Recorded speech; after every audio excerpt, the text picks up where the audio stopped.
প্রতিটি অলিগলি শিল্পাঞ্চলের সর্বত্র আমরা আছি সত্যের মুখোমুখি। শিল্পাঞ্চলের সেরা খবর, সেরা তথ্য, সেরা বিশ্লেষণ। ইন্দাস নিউজ, সত্যের পাশে, সময়ের সাথে। নমস্কার, শিল্পাঞ্চলের বিভিন্ন গুরুত্বপূর্ণ খবরাখবর নিয়ে শুরু করছি আজকের ইন্দাস নিউজ, সত্যের পাশে, সময়ের সাথে। সঙ্গে আমি রুমকি। চলে যাবো সরাসরি বিস্তারিত খবরে। আসানসোল উত্তরের বিধায়ক মলয় ঘটক রবিবার কল্যাণপুর এলাকার এক ম্যারেজ হলে সাংবাদিক সম্মেলন করেন। বাংলার গর্ব মমতার অন্তর্গত এই সাংবাদিক সম্মেলনে মলয় ঘটক রাজ্যের মুখ্যমন্ত্রী মমতা ব্যানার্জির নেতৃত্বে এই রাজ্যের কি কাজ হয়েছে তার খতিয়ান তুলে ধরেন। তিনি এই বিষয়ে আরো কি বলেছেন আমরা শুনে নেব। নতুন শাড়ি রুগী সরকার থেকেও দেওয়া হয় এবং আমরাও বিভিন্ন সংস্থার যে সাহায্য তার মাধ্যমে আমরা প্রায় 4000-এর মতো শাড়ি এবং 1000-এর বেশি রুগী আমরা মানুষের হাতে তুলে দিতে পেরেছি।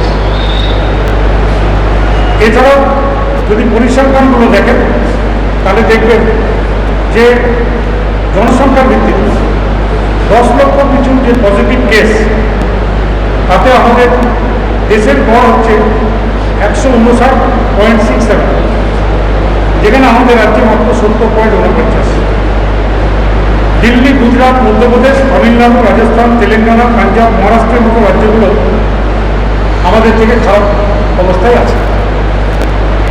জনসংখ্যার ভিত্তিতে 10 লক্ষ কিছু টেস্ট, যে করোনা টেস্ট, সেই করোনা টেস্টের সংখ্যাও আমরা অনেক এগিয়ে গেছি এবং এটা 10 লক্ষে 2687 জন প্রতি সপ্তাহে, গড়ে প্রতিদিন প্রায় 9400, প্রায় 10,000 এই টেস্ট আমাদের রাজ্যে হচ্ছে। এছাড়াও এই সংখ্যাটা অন্যান্য যে ভারতবর্ষের রাজ্যগুলো আছে, যেমন উত্তরপ্রদেশ, বিহার, তেলেঙ্গানা, মধ্যপ্রদেশের মতো রাজ্যগুলো, তাদের থেকে কিন্তু আমাদের এই সংখ্যাটা অনেক বেশি।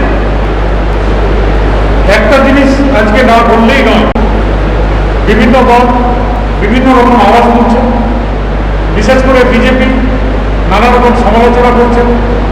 আজকে আমি এটুকু বলতে পারি, আমাদের রাজ্যে মাননীয় মুখ্যমন্ত্রীর নেতৃত্বে পরিযায়ী শ্রমিকদের যে ব্যবস্থা করেছেন সেটা কিন্তু অকল্পনীয়। আমাদের রাজ্যেও অনেক অন্য রাজ্যের শ্রমিকরা আসেন, তারা কাজ করেন। আমাদের রাজ্য সরকার মাননীয় মুখ্যমন্ত্রীর নেতৃত্বে তাদের খাবার, থাকার সমস্ত ব্যবস্থা এই রাজ্য সরকার করেছে, মাননীয় মুখ্যমন্ত্রী করেছেন। তাই আমাদের রাজ্য থেকে কিন্তু পরিযায়ী শ্রমিক ফিরে যাওয়ার খুব একটা ভিড়, খুব একটা আওয়াজ কিন্তু ওঠেনি। বরঞ্চ অন্য রাজ্যে, যে রাজ্যের দায়িত্ব সেই পরিযায়ী শ্রমিকদের রাখা, সেই পরিযায়ী শ্রমিকদের খাবার, সেইগুলো কিন্তু পরিযায়ী শ্রমিকদের সেই রাজ্যগুলো তাদের কাজ করেনি, তাদের ধর্ম পালন করেন। এবং সব থেকে বড় কথা, 39 দিন, মানে 29শে এপ্রিল লকডাউনের 40 দিন পরে কেন্দ্র অন্তরাজ্য পরিযায়ী শ্রমিকদের, কেন্দ্র সরকার অন্তরাজ্য পরিযায়ী শ্রমিকদের আবার চলাচলের অনুমতি দেয়। প্রথম 40 দিন যারা পরিযায়ী শ্রমিক অন্য রাজ্যে আটকে ছিলেন তাদের আসার কোনো উপায় ছিল, কারণ সমস্ত ট্রেন বন্ধ ছিল, হাওয়াই জাহাজ বন্ধ ছিল এবং রাস্তায় যান চলাচল বন্ধ ছিল। 40 দিন পরে সেই অনুমতি পেলে 1 মে, অর্থাৎ 2 দিন পরেই সেই পরিযায়ী শ্রমিকদের ট্রেনের মাধ্যমে ফিরিয়ে আসার ব্যবস্থা হয় এবং 3রা মে কেন্দ্র জানান যে শুধুমাত্র যে পরিযায়ী শ্রমিকদের ফিরিয়ে আনা হবে যারা লকডাউনের ঠিক আগে। নিউজ, সত্যের পাশে, সময়ের সাথে। রবিবার মন্ত্রী মলয় ঘটক 44 নম্বর ওয়ার্ড স্থিত কেডিয়া ধর্মশালায় যান। এদিন তিনি জানান ধর্মশালায় বিক্রি হয়নি, আর কোনোদিন বিক্রি হবে না। তিনি জানান এই ধর্মশালাতে আগে যেভাবে ধার্মিক অনুষ্ঠান হতো এখনো সেইভাবেই কাজ চলবে। हम लोग को विश्वास बात के हिसाब से हम लोग को सामने रखकर उनसे हम लोग उठाएंगे। रुकिए, थोड़ा बोलने दीजिए, बात करिए।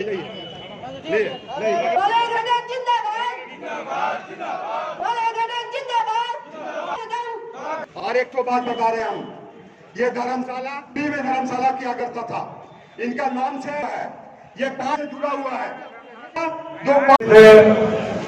खाली यही कहने के लिए आया है, आप कुछ दिन आगे, 1 हफ्ता 2 हफ्ता आगे इसी धर्मशाला में उमा सराफ के एक प्रोग्राम में आए थे। तो आपको बताया गया था कि दादा हम लोग सुन रहे हैं कि धर्मशाला बेच दिया जा रहा है। हमने उमा सराफ को बताया था कि तुम लोग पता लगाओ, धर्मशाला धर्मशाला ही रहेगा।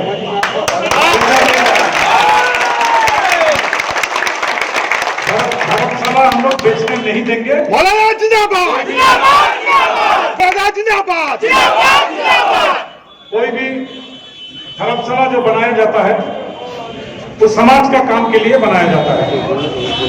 और हम लोग सब आसनसोल में रहते हैं, हम लोग का उम्र भी हुआ, इतना दिन से हम लोग देख रहे हैं कि ये धर्मशाला इस इलाका में रहने वाले, खास करके आर्थिक रूप से जो पिछड़ा हुआ परिवार है, उन लोग का कोई शादी विवाह कुछ भी होता है, ये धर्मशाला उन लोग को काम में आता है। छोटा छोटा प्रोग्राम भी इस धर्मशाला में होता है। कुछ आदमी बाहर से आते हैं तो उसका रहने का भी बंदोबस्त है। तो ये समाज का काम इतना दिन से चलते आ रहा है। तो हमको परसों फिर उमा ने बताया कि दादा हम लोग सुना कि धर्मशाला बेच दिया गया। तो मालिक उनको बताया कि नहीं, धर्मशाला हम लोग बेचा नहीं और बेचेंगे भी नहीं। तो इसको भी हम लोग कंफर्म करेंगे। दरकार अगर मालिक का पास आदमी भेजेंगे, नहीं तो मालिक को बुलाया जाएगा। নিউজ, সত্যের পাশে সময়ের সাথে। ইন্ডাস নিউজের সময় এখন একটি ছোট্ট বিরতি। Green Asansol, clean Asansol. আপনাদের শহর আসানসোলকে রাখুন সবুজ ও সতেজ, আর থাকুন সুস্থ ও স্বাস্থ্যবান, কারণ হেলথ ইজ ওয়েলথ। शहर आपका अपना है, इसे साफ रखना हमारा दायित्व है। দিনের পর দিন পরিবেশ দূষণ বেড়ে যাচ্ছে। এর কারণ শুধুমাত্র আমরাই এবং আমাদের অভ্যাস, যার কারণে আমরা নানান রকম রোগে আক্রান্ত হচ্ছি। তাই আপনার আশেপাশের এলাকা পরিষ্কার রাখুন এবং থাকুন সুস্থ। आसनसोल नगर निगम द्वारा जनहित में जारी। पॉलिथीन सड़क के किनारे यहाँ वहाँ न फेंकें और अपने परिवेश को रखें स्वच्छ। যেখানে সেখানে নোংরা না ফেলে অতি অবশ্যই ডাস্টবিনের ব্যবহার করুন। धूम्रपान सेहत के लिए हानिकारक है। सिगरेट, गुटखा जैसे जानलेवा पदार्थ का सेवन ना करें। संकल्प ले, ना धूम्रपान करेंगे और ना ही करने देंगे। মাত্র কয়েকটি পদক্ষেপ আপনার শরীরের জন্য, যার ফলে আপনি থাকতে পারেন চিরসুখী ও স্বাস্থ্যবান। তাহলে সবাই আসুন, মিলে জাগরিত হই এবং প্রচুর পরিমাণে গাছ লাগাই। Green Asansol, clean Asansol. News, সত্যের পাশে সময়ের সাথে। ফিরে এলাম বিরতির পর। রবিবার বারাবণী বিধানসভার বিধায়ক বিধান উপাধ্যায় সালানপুর ব্লকের রূপনারায়ণপুরের একটি বেসরকারি প্রেক্ষাগৃহে সাংবাদিকদের মুখোমুখি হন। এদিন এই সাংবাদিক বৈঠকের মাধ্যমে বিধান উপাধ্যায় বিজেপিকে এক হাত নিয়ে বলেন যে কোভিড-19 লকডাউন ও আমফানের মতন দুর্যোগেও রাজ্য সরকার মানুষের পাশে দাঁড়িয়েছে। সেখানে বিজেপির পক্ষ থেকে শুধুমাত্র অপপ্রচার চালানো ছাড়া আর কিছুই করা হয়নি। মানুষকে সাহায্য করতে সক্রিয়ভাবে সচেষ্ট ছিল, নিশানা করতে ব্যস্ত ছিল। মানে এই টাইমটাতে যারা তৃণমূল কংগ্রেসের যেভাবে লকডাউনের দিন থেকে আপনারা বর্তমান রাজ্য সরকার এবং পশ্চিমবঙ্গের মাননীয় মুখ্যমন্ত্রীর নির্দেশানুসারে যেভাবে মাস্ক ব্যবহার করেছেন, স্যানিটাইজার ব্যবহার করেছেন এবং দূরত্ব বজায় রেখেছেন, আগামী দিনগুলো যতদিন না কোভিড-19 আমরা পুরো মুক্ত হচ্ছি, ঠিক ততদিন আমাদের মুখ্যমন্ত্রীর নির্দেশে আমরা পশ্চিমবঙ্গকে সুস্থ সবল রাখার জন্য আমরা সরকারের নির্দেশ আপনারা সকলে মানবেন এবং আমরাও মানব। জেলার 5 লক্ষ পরিবার যারা গৃহহীন হয়েছেন তাদের 20,000 টাকা দেওয়া হয়েছে। এই যে আমফানের জন্য 9টি জেলায় প্রায় 5 লক্ষ পরিবার যারা গৃহহীন হয়েছে তাদের 20,000 টাকা দেওয়া হয়েছে, 20,000 করে।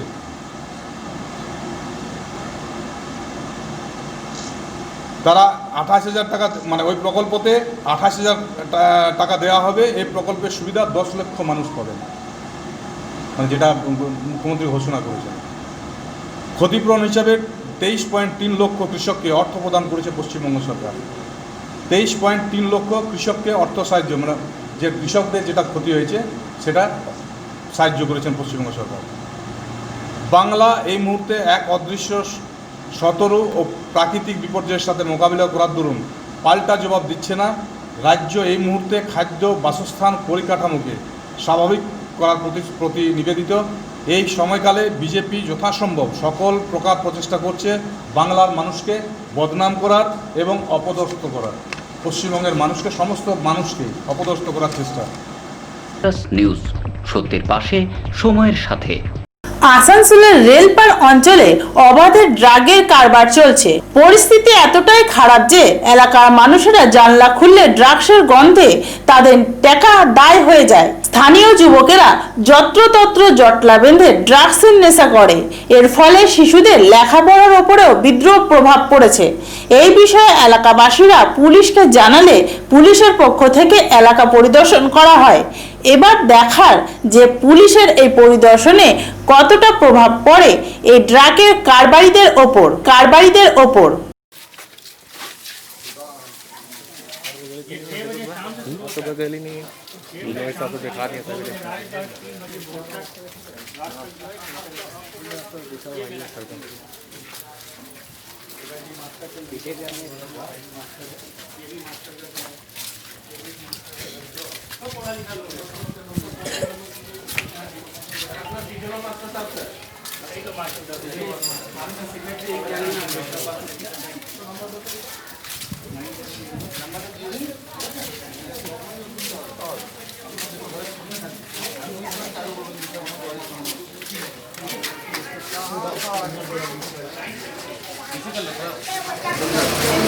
क्या आईसी साहब लोग आए थे? आईसी साहब आए थे। हम लोग के वार्ड में थोड़ा सा ड्रग्स वगैरह पीने की वजह से लोग को बहुत परेशानी हो रहा है।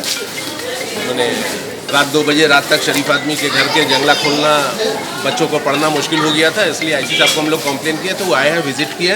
उन्होंने कहा है कि हम इसको देख रहे हैं, दिक्कत नहीं होगा इंशाल्लाह। নিউজ, সত্যের পাশে, সময়ের সাথে। ইন্ডাস নিউজের সময় এখন একটি ছোট্ট বিরতি। Green Asansol, clean Asansol. আপনাদের শহর আসানসোলকে রাখুন সবুজ ও সতেজ, আর থাকুন সুস্থ ও স্বাস্থ্যবান, কারণ হেলথ ইজ ওয়েলথ। शहर आपका अपना है, इसे साफ रखना हमारा दायित्व है।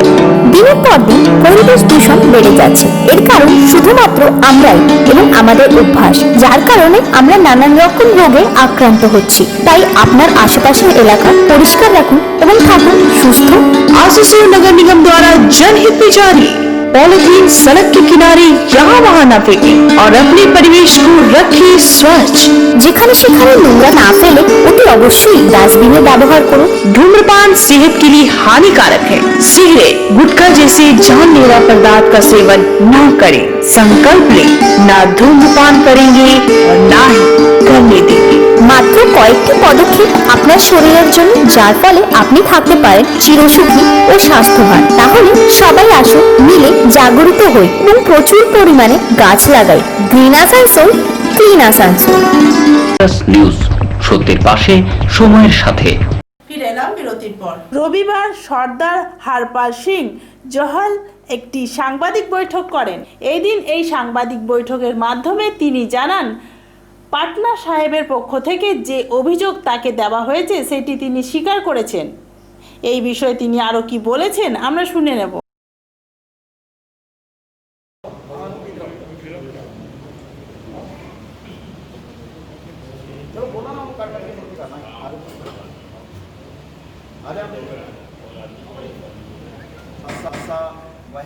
आज मकसद के लिए सात संगत के बोल हमारे देश का और बीच में और श्री वहाँ के जथेदार के बीच में एक हमेशा समन्वय बना रहता है। उनके बीच और हमारे बीच में ये जो अभी फिलहाल किसी ऑडियो वायरल को लेकर एक विवाद हुआ है, उन्होंने 5 प्यारों ने मिलकर मुझे तनख्वाहिया घोषित किया। मेरी आपके माध्यम से और संगत की जो आवाज़ है वो यही है कि जल्दी से जल्दी हमें टाइम देकर हम मेरा पक्ष सुनकर इस फैसले पर पहुंचा जाए।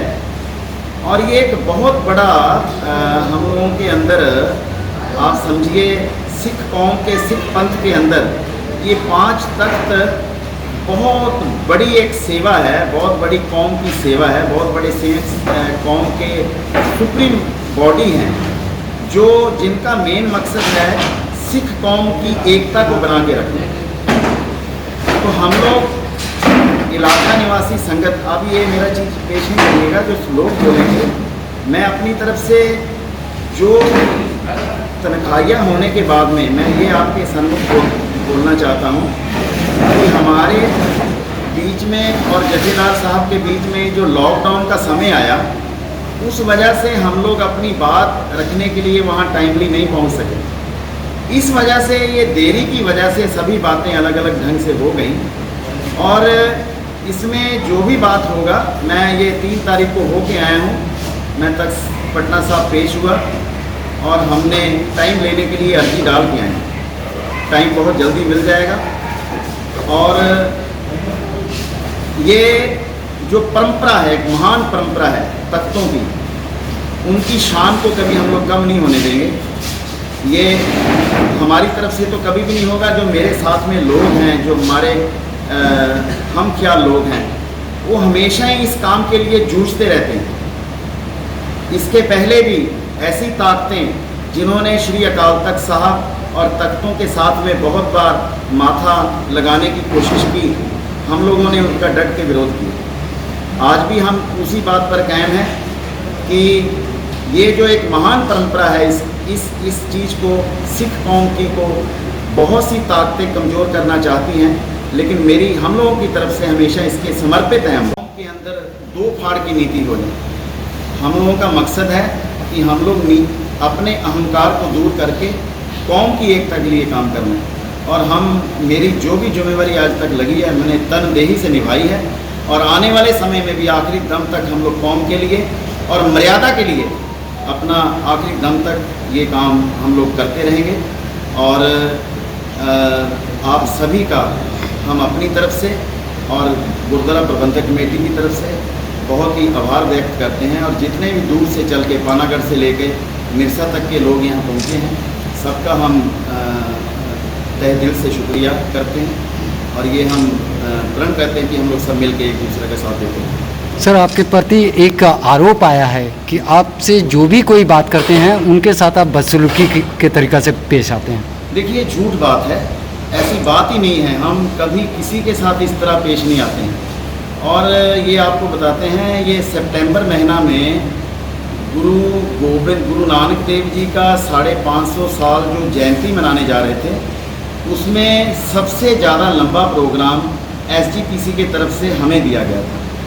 और वो प्रोग्राम लगभग 1 वीक का था। उस प्रोग्राम को डिस्टर्ब करने के लिए इन्होंने लोगों के अंदर एक र्यूमर पैदा किया कि हरपाल सिंह ने हम लोगों को मारने की धमकी दी, हरपाल सिंह ने ऐसे करने की धमकी दी।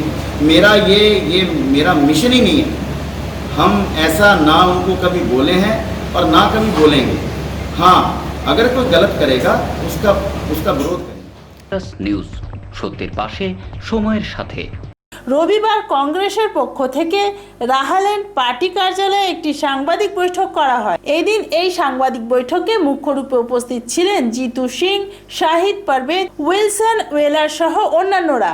এদিন এই সাংবাদিক বৈঠকের মাধ্যমে আগামী দিনের রণনীতি জানায়।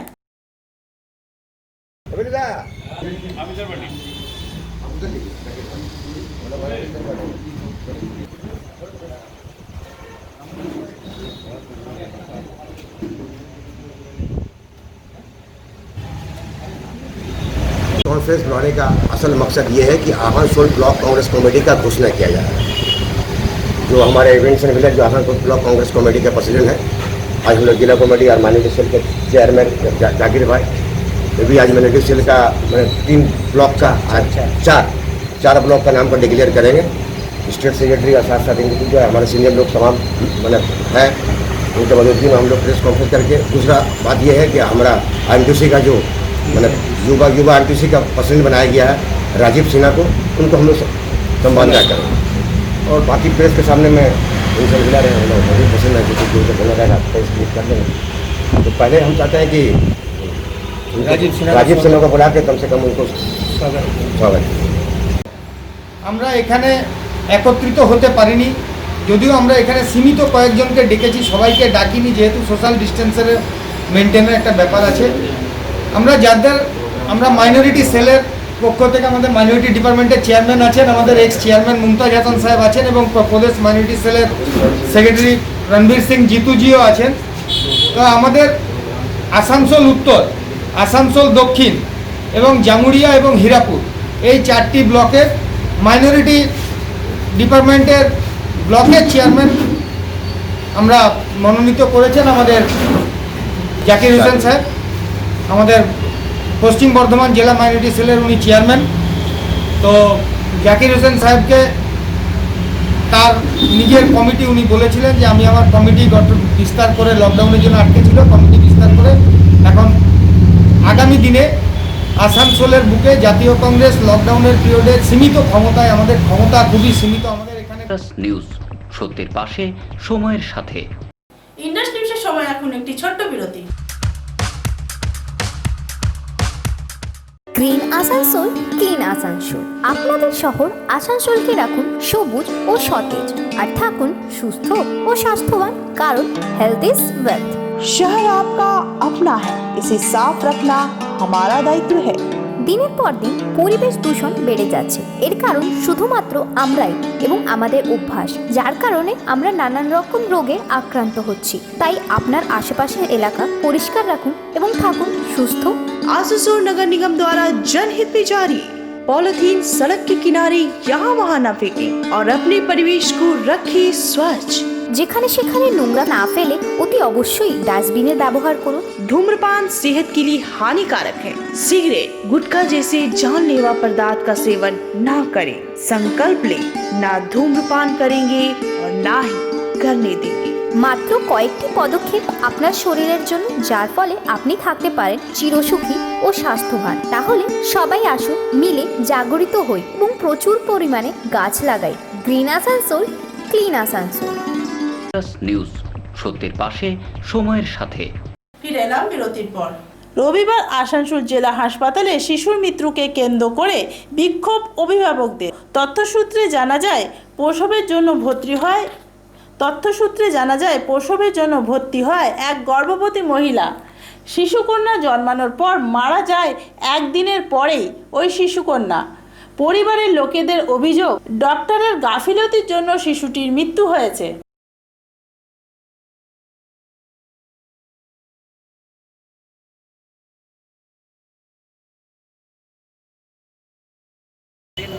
पेन का दर्द के कारण से उनको ये सब प्रॉब्लम हो गया है। इस पे डॉक्टर और नर्स, बच्चा के बारे में फिर अभी बता रहे थे कि यहाँ पर क्या फिर उसके बाद जब बच्चा के बारे में जब हम बोले कि बच्चा सुविधा नहीं मिला, बच्चा यहाँ पर कुछ हो जाएगा, कहीं आपको दौड़ना नहीं होगा। लॉकडाउन में देखिए हम लोग गरीब आदमी है, उतना हम लोग पास में है भी नहीं। सीजर उजर होता तो 5 तारीख को हम यहाँ पर लेकर आए हैं, एडमिट ले लिया है, क्योंकि वो कार्ड उड सब पहले से था। एडमिट लेने के बाद में उस पेशेंट को रखा है बेड में, जाकर आप लोग अंदर एक बार देख भी सकते हैं कि वो पूरा बेड में 4 को 5 को करके पेशेंट रख रहा है।